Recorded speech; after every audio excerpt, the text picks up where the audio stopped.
live today. We've got an interesting topic today.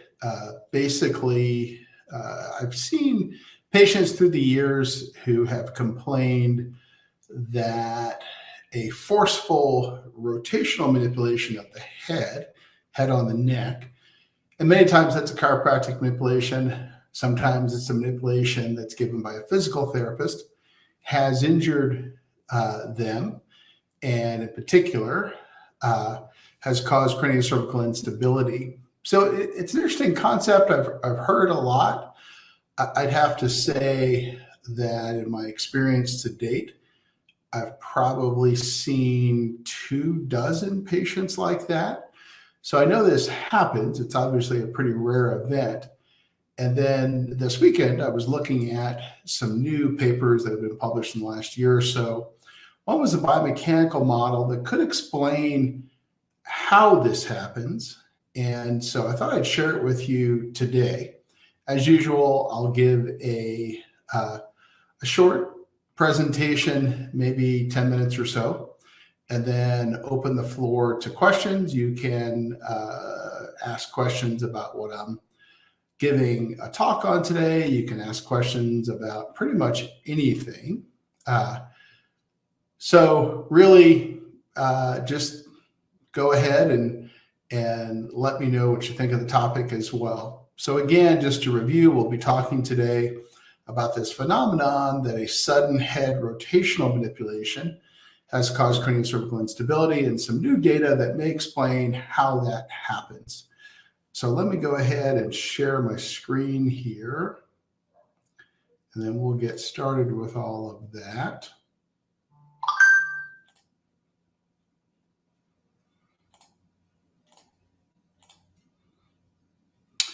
Okay, and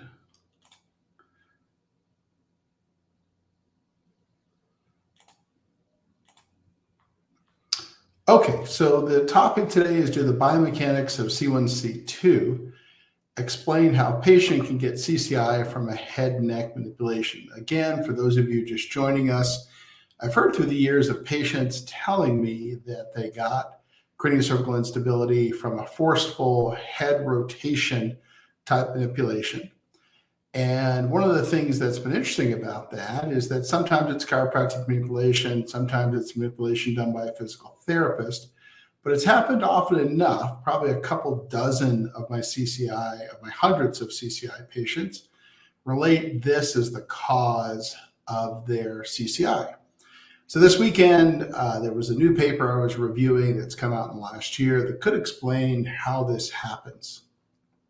So this is that paper, actually not this year. It's one that came up on my feed. It's actually old, 2012. I apologize for saying it was this year's.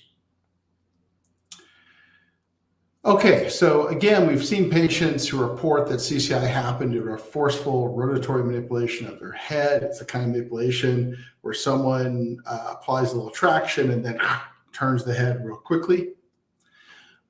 So is this possible? And if so, how would this happen biomechanically? And are there things that would explain how this could occur?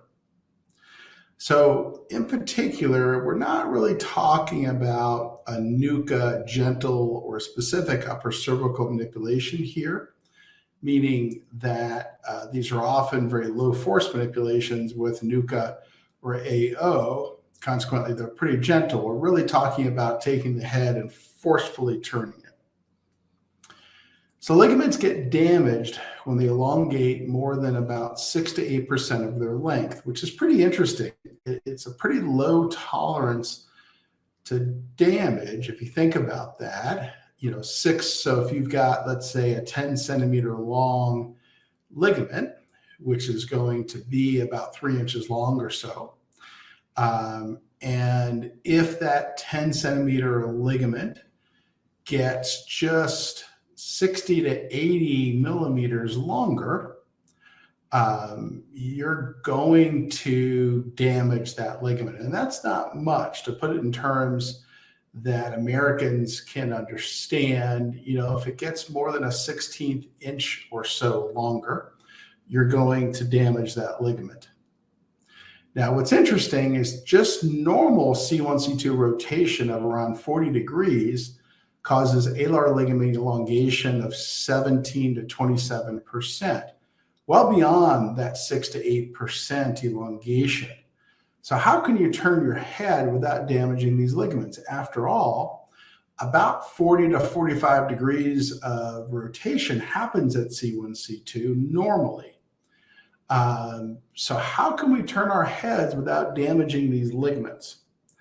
And this happens because of the biconvex nature of the C1, C2 joint. I've talked about this quite a bit, that unlike other ligaments that tend to be ball and socket, the C1, C2 is like two sockets turned upside down on each other, or two balls turned around on each other, so that it's biconvex. So there isn't one fitting into the other, there's one opposing the other. And so how this works is that as C1 rotates on C2, which is what's being shown in the upper images there, and let's see here.